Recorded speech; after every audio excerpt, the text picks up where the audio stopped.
your source for all things Texas Tech. This is the Ask Level podcast from Double T 97.3.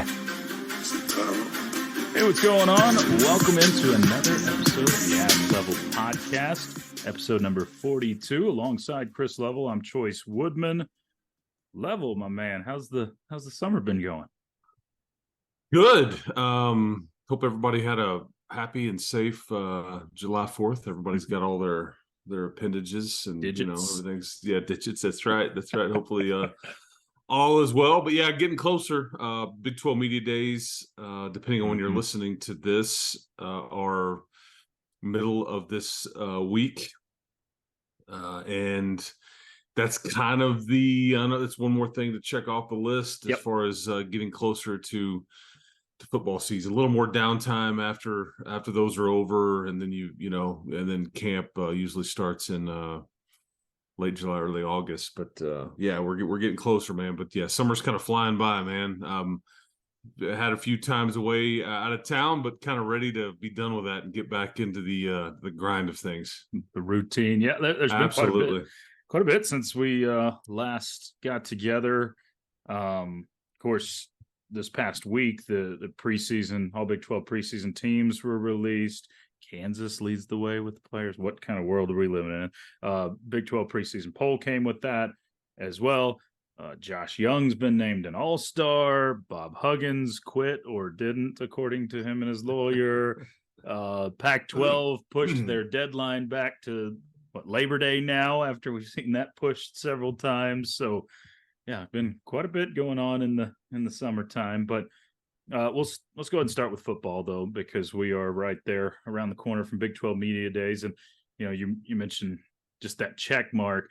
It is kind of just a checkpoint, each little thing you go through. And the preseason team and the poll came out last week. You get two on the list for the Red Raiders in terms of the preseason team: Jaron Bradley and Jalen Hutchings, one on each side of the ball. Anybody that you thought could have or should have been on there that didn't make it for Tech? Not really. This is such a. I wouldn't have been surprised if Austin McNamara maybe has a case. And I wouldn't have been surprised if Bradley wouldn't have made it either, but he did statistically, he did have, freshman All-American season and enough numbers based on what everybody has coming back that he's definitely in that conversation for best wideouts in the league on paper. And it's funny because you talk about this team with people, and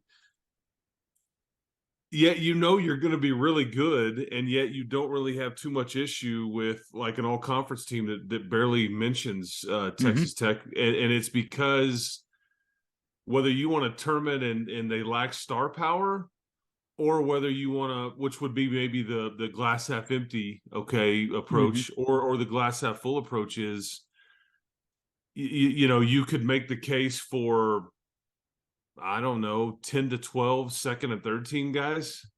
Yeah. Depending on how, and in the days of the portal and transfer and all this stuff, it's like, because to me, Cole Spencer and Rusty Stotts and like the Dre McCrays, those guys are absolutely like all conference types, but they just haven't had a cup of coffee in this league yet. And so it's hard to justify that. I get it, but it doesn't take away from how good those guys will be. Even like the addition of Braylon Lux and some of these guys, I don't know if they're all conference types, but these are massive additions to your team, but it's not necessarily, takes place in the conversation of all conference teams, especially when you're just doing the first team. And why do they still include a fullback? I cannot understand that. You could put all-purpose back. You could do something else, but fullback, there's 1.5 teams in the league that actually use a fullback. It's kind of, what's funny is they used to have a tight end on there, and people would gripe about that. Like, nobody's even using one. No one's using it. Yeah. And now you look at it and everybody's using them. But yeah, fullback, I don't know. That's give 3 spots for running back, or 4 or whatever. I mean, anyway, I just that's as an aside. I was more, Choice, I was more interested in like where the media would pick. And this is an exercise that's a bit tricky too, because only 67 people vote. There's been times when it's like in the mid 40s. Sure. This is not necessarily the who's who. This isn't necessarily a completely accurate assessment of what everybody thinks about the league, I think, but it's as good as we can do. And I think the Big 12 has got to continue to do a better job of making it easier on people to vote and remind them, and make it more accessible and all that, because it's the first time I think you could actually fill it out online. But because I think just some people forget, some people it's just it's vacation time. But you were 4th, and that's about right. I would have been really surprised if you were any lower than 4th. And I think while I don't think Oklahoma is better than you, I certainly can understand what people are thinking, because their schedule is so weak on paper. Absolutely. And because statistically they have the best quarterback coming back from last year. It's really not even close.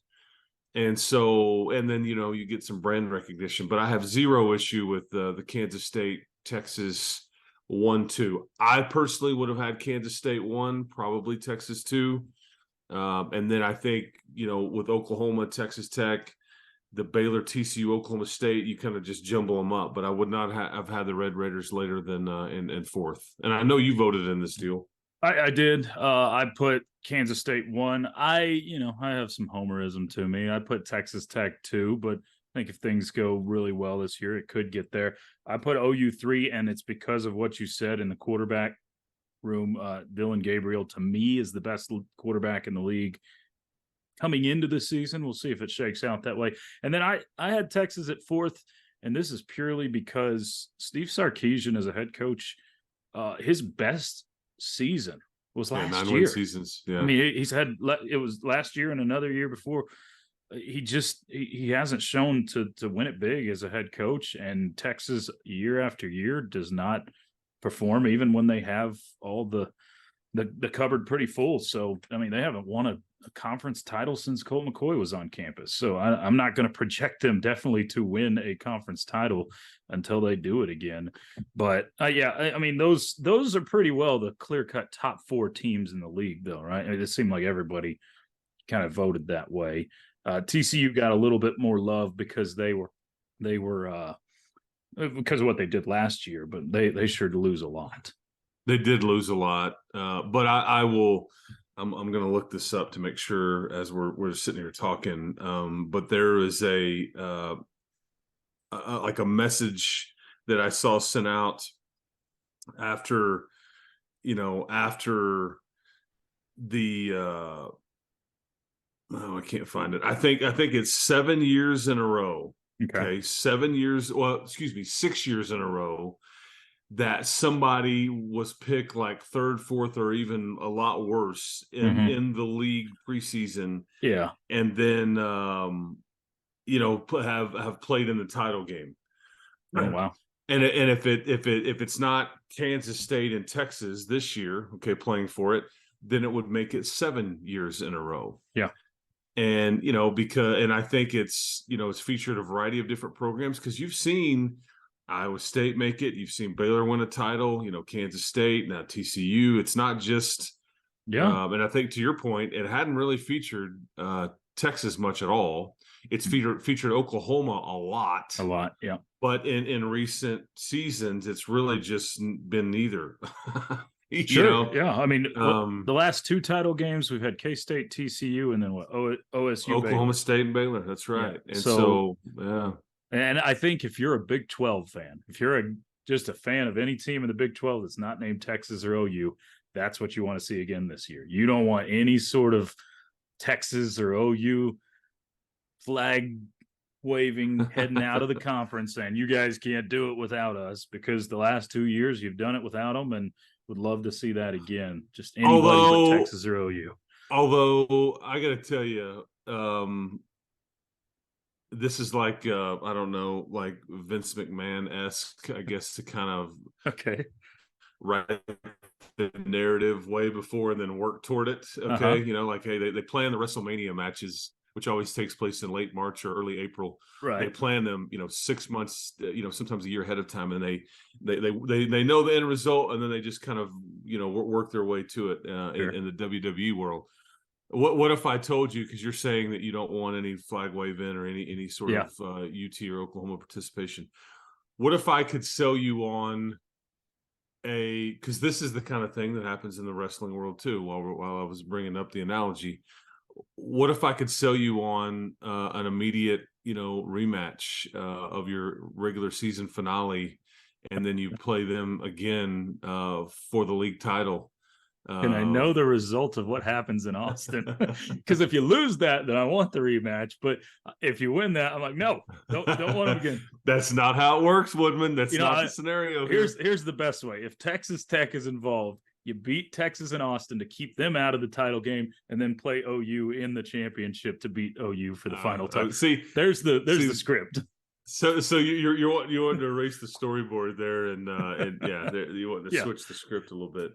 I'd go for some of that, but Rowdy Piper, he never wanted to deal with Hulk Hogan. He just refused to lose to him, so it was always like a disqualification or something goofy whenever they actually wrestled, because he's like, I got to protect my character.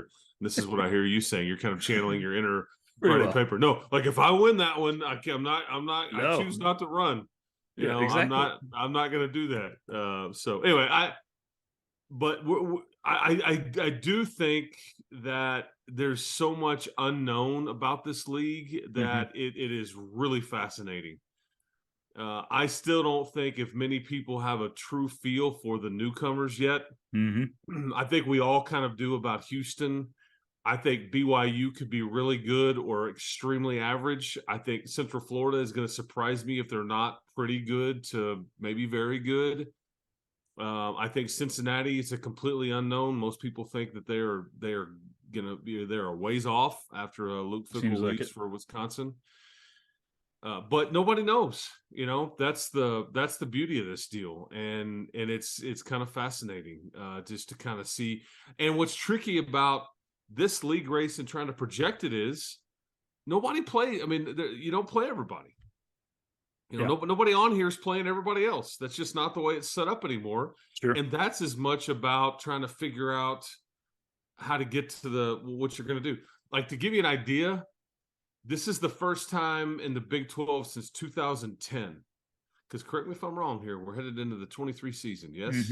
The first time since 2010. Do you know what I'm going to say? I don't believe so.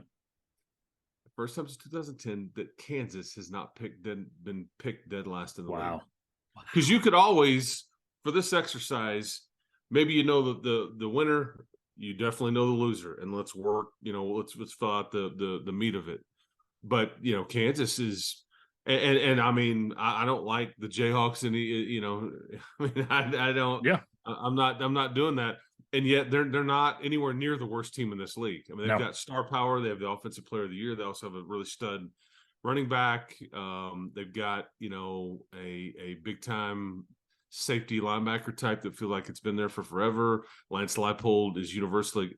Anyway, it speaks to the point of it's hard to get a good feel for it. But we spent enough time on football, I guess. But anyway, it's just. Yeah, I think it's a fun league race to try to project, because it's just, you don't know what's going to happen. No, you really don't. And it is really fun. And I'll ask you one more football to help get your crystal ball out and project for us. All right, team picked in the top 5 that has the best chance to fall, and the team in the bottom 5 that has the best chance to rise to you. Oh, team in the top 5, Baylor.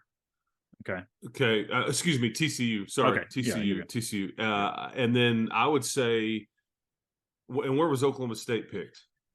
They were like 7th, 6th, 7th, 8th, 7th. Yeah. Yeah. See, I think they have the best chance. And here's why I say that. We've talked about this, I think, a bit. Mike Gundy's got a 17-year stretch where these dudes have won 17 games or more.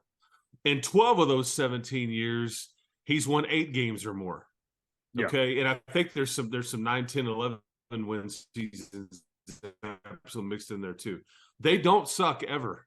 Okay, they just don't. No. As much as we want to, from the outside in, look at it and go, "Oh boy, there's so many people that left.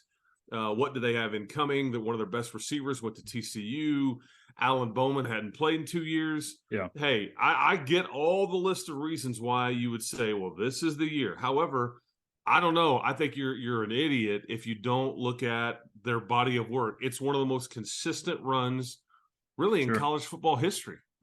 And I think only Alabama has a longer stretch, okay, and so, yeah, I think that's and then I think you pointed to TCU. And again, I'm kind of going with the 5th place to the 7th place, so I'm not really getting out on a limb too much. I just think TCU has lost a lot. I think that, I think it could take a bit to gel. They'll be talented. That'll be a tough game for like Texas Tech. Mm-hmm. And the Baylor one, they were a fascinating one too. It's an impossibility to try to figure out because think about Dave Aranda's tenure. Yep. First year, what did they win? 3 games? I think it was 2 and 7 because it was the COVID year. Yeah. And Sir Roderick Thompson laid down on the 1-yard line. And he kicked a field goal to win in Lubbock. I remember this one. Yeah. And Colin Schooler, I think put put Brewer basically through the turf. Goodness gracious. The next year they come back and they win a Big 12 title. Okay, so it's the exact polar opposite. Mm-hmm. And then last year they're, when after you see them, then they go to Norman and they beat Oklahoma, and you think, and they were picked to win the league, and you're thinking, okay, they're and then the wheels fell off. Yep. And they ended up finishing.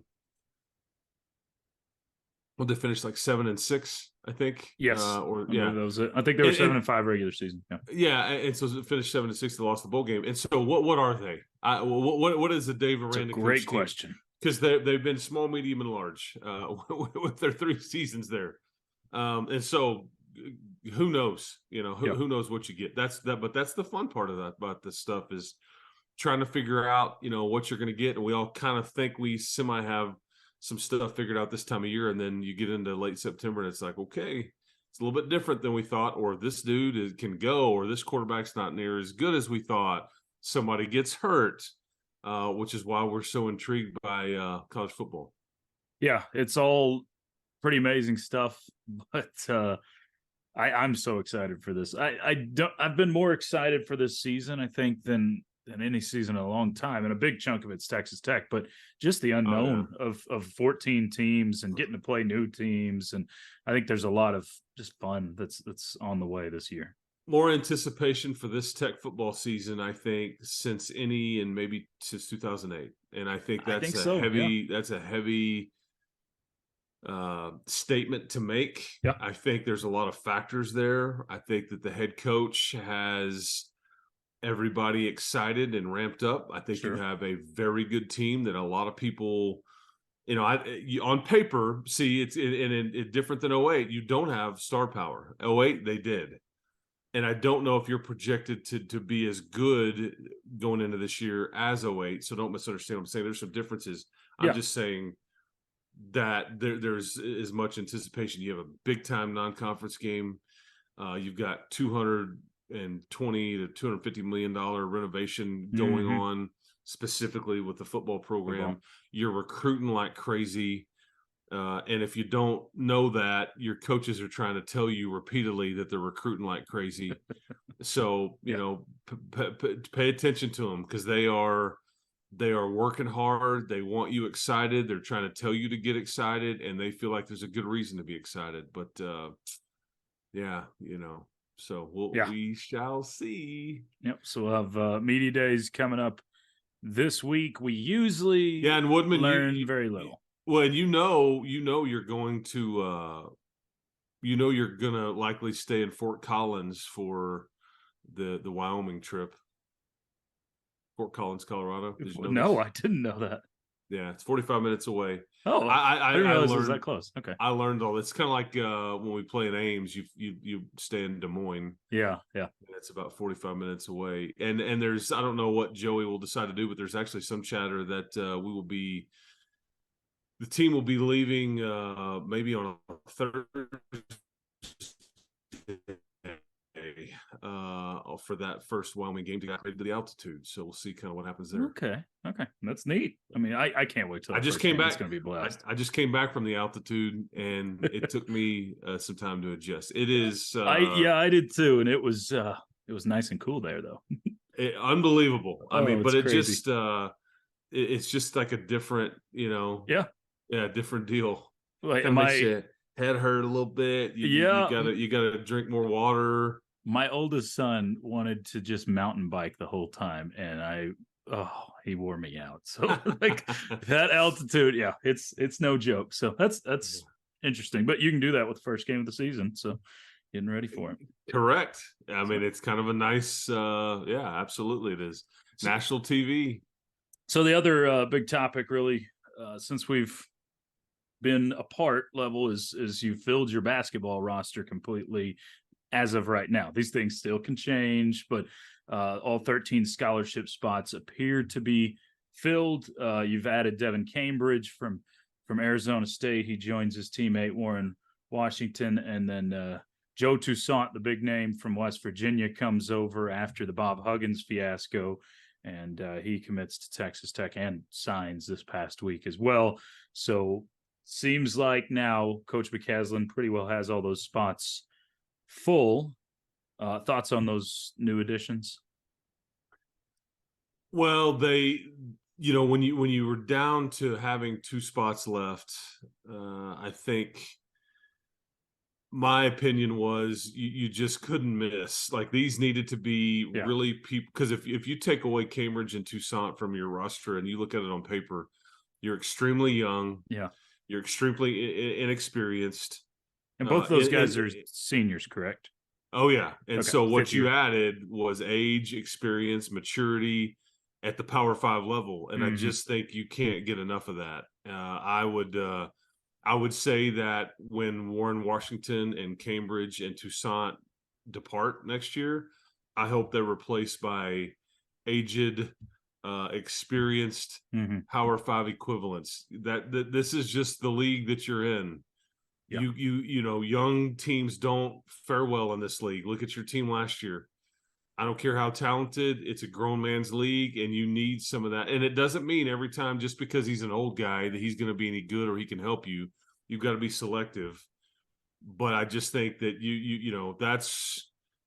that's just the way that this is going right now. And it's, I think what Grant McCaslin has done is they've tried to put some here and now versus some future pieces together, and it's a nice mix because you theoretically you're still going to have Darian Williams and Chance McMillan and Pop Isaacs and Lamar Washington and Robert Jennings and those types when these 3 seniors depart.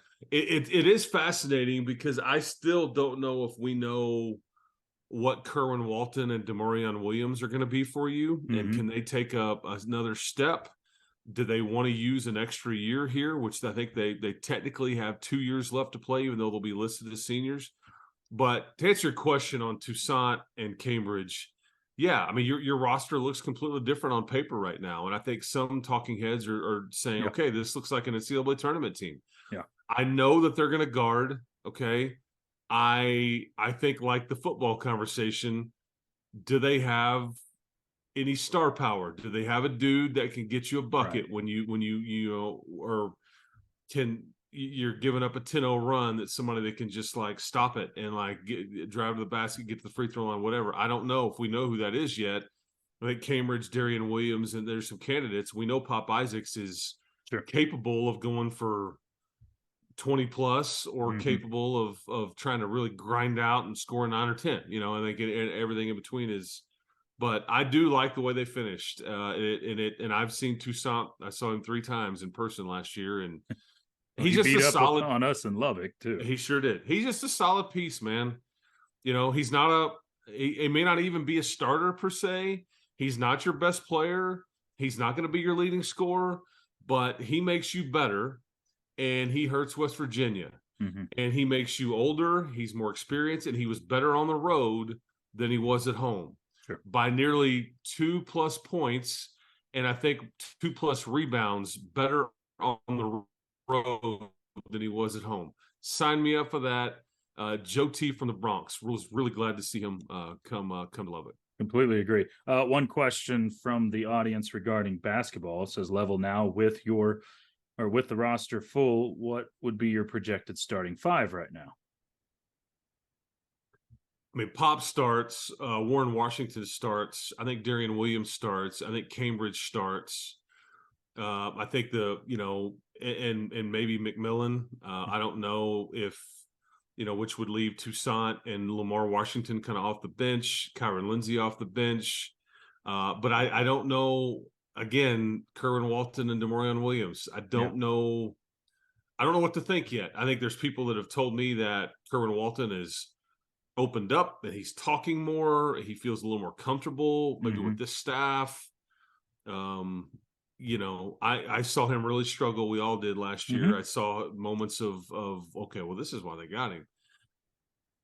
And then DeMarion Williams, those, so until I see differently, I'm just going to say those guys are kind of role players for you. And so I wouldn't have them in the starting lineup. But there you go. This is going more to random type of questions to close things out here.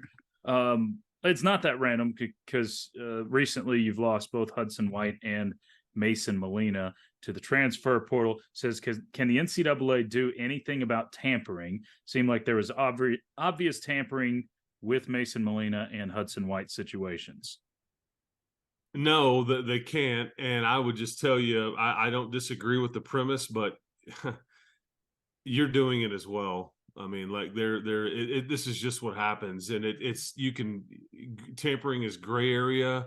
There's like mutual acquaintances. I don't think anybody on that with Mason and Hudson White from Arkansas in an official capacity was tampering, but I think there's in-betweens and former teammates or former, select ball coaches. I mean, that's just how it goes. But this goes on in basketball. Trust me. You've been involved in it. I think that in football as well. And I'll tell you, to bring it back more to a positive, like you added a big time, you had a big time addition to your football team with AJ McCarty from Baylor showing up. And, I think that probably a lot of folks in Waco probably lobbed the tampering bomb at Texas Tech, probably and all that. But the kid is, something happened at Baylor. He was not allowed to go back there. Texas Tech has known him. They know who he is, what he's about. But this is a dude, man. This is a guy that if he's eligible immediately, he's good enough to start for you somewhere on defense. And that is a big time statement for me to make based on what you have back here, because there's not anybody that I would say of the projected starters that I would say, oh yeah, that's an easily. I mean, Malik Dunlap, Rashad Williams, Rabbit, Tyler Owens, on and on it goes. But I think this was a sneaky good addition. But it's an impossible. That's impossible to police. It really is. And I think that you just got to understand the way the game is being played these days and give them reasons to want to stay. I don't know what Arkansas said or did, and I don't know what's going on here and why. Now, Arkansas is a beautiful campus. I toured it with my kid. She almost went there.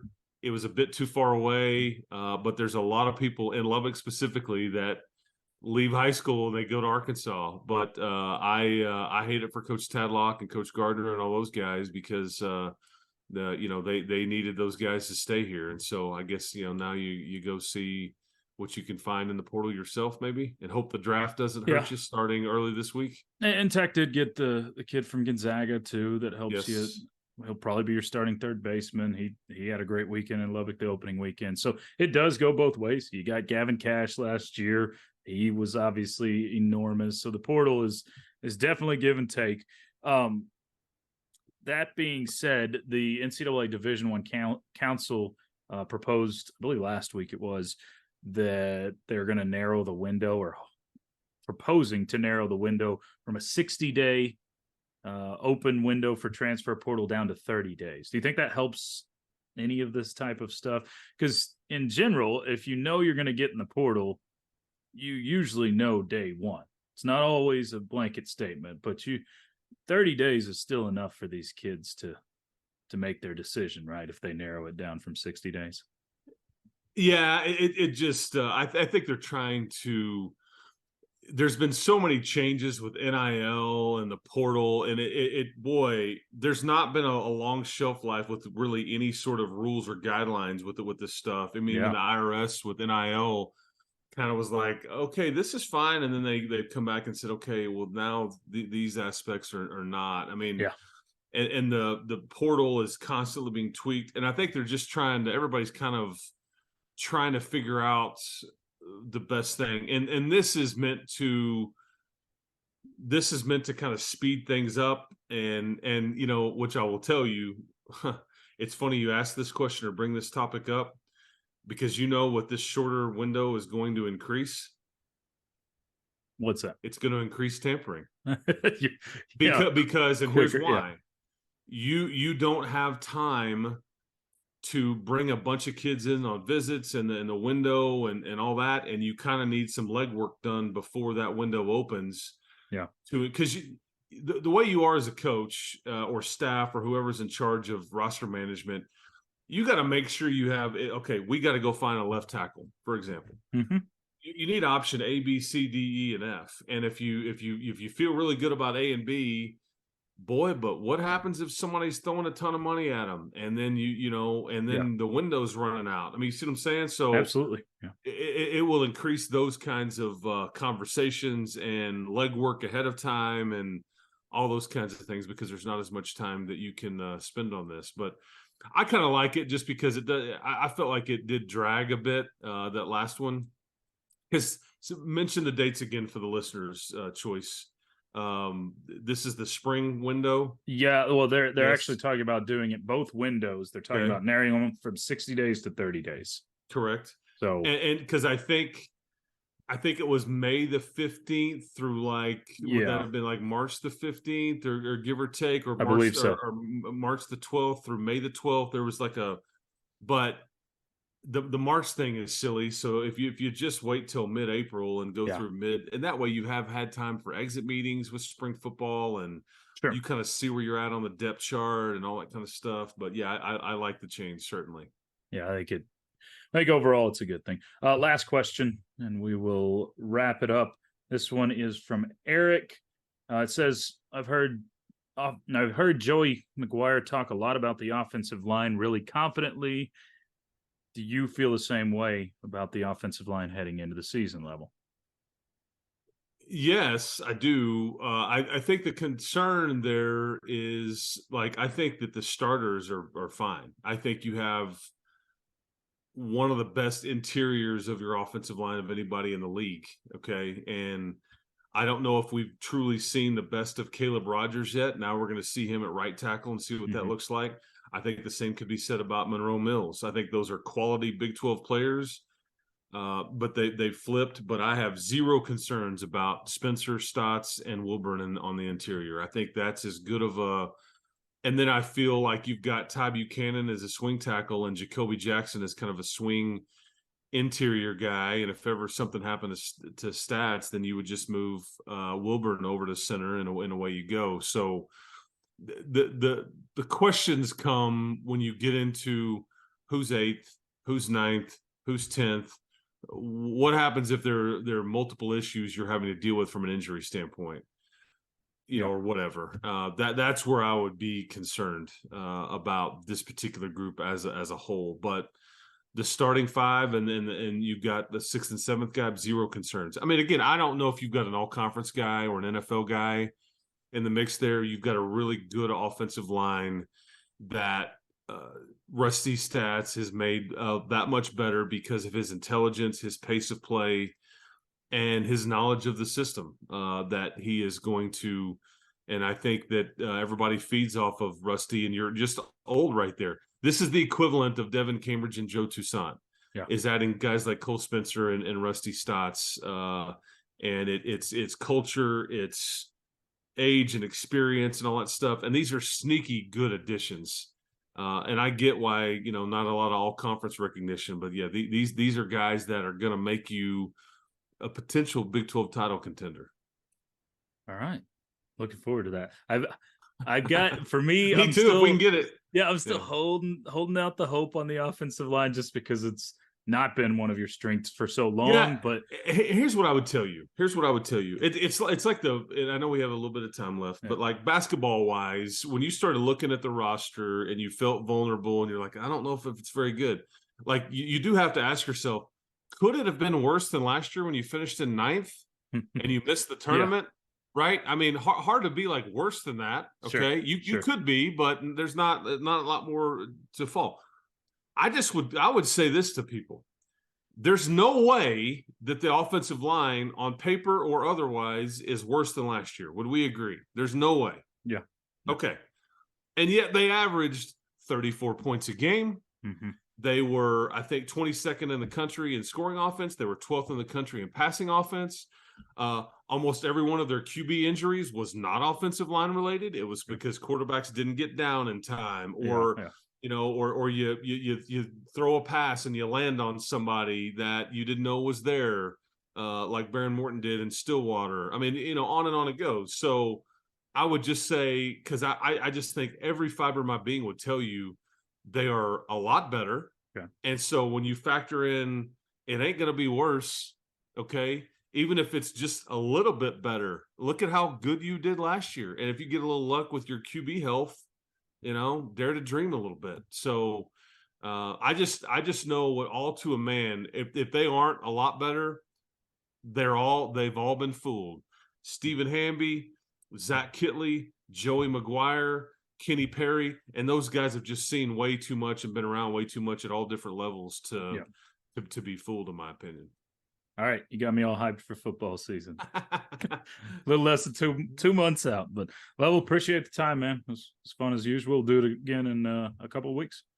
Absolutely, yeah. 2 weeks from now, we'll get this thing done again, and then we'll kind of get back into a routine and embrace the grind, man. Let's do it. And don't forget, Woodman, it's about to be football season. So that means you always got to answer my calls. I'll be ready. I'm getting used to it. You learned that last year, didn't you? I did learn it. I did. All right, brother. Hey, appreciate it. Enjoy the next couple of weeks. I know you're getting out of town a little bit. Enjoy the time with the fam, and we'll talk to you soon. You too. That's Chris Level. I'm Chois Woodman. It's been the Ask Level podcast, brought to you by Double T 97. You've been listening to the Ask Level podcast, powered by Double T 97.3.